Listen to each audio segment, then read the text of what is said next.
Good evening.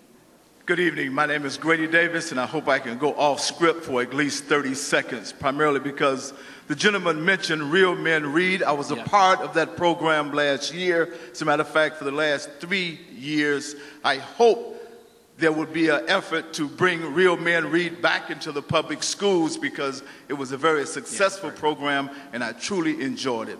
Now, on script. Thank you for helping out.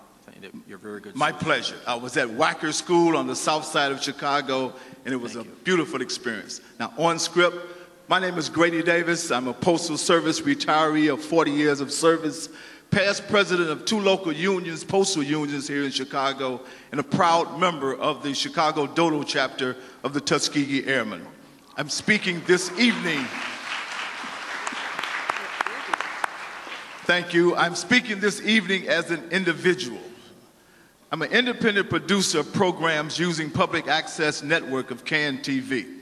In 2007, I produced a miniseries on the original members of the Tuskegee Airmen that aired on public access channels. I am sure that you are aware of the history of the denial faced by many of the original Tuskegee Airmen when they returned to public life. That miniseries, while not perfect in its production, was only possible because we in Chicago had access to public channels that were independent of corporate control. While public access is not part of the city budget currently, it is an important asset for me and many Chicago residents. There is a concern about privatization and the sale of public assets, including public airways.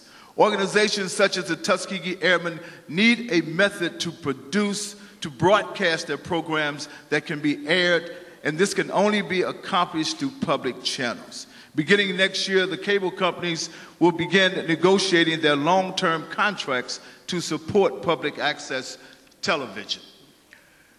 We call on the city to protect CAN-TV by enforcing cable company funding of public access television.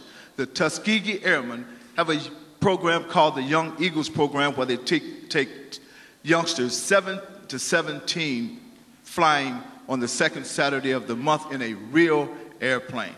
The legacy of the Tuskegee Airmen and the legacy of independent public channels in the public use, we hope, will always be your policy here in the city of Chicago. And as far as the budget is concerned, please do not privatize public access channels. Please do not sell the public airways. Thank you very much.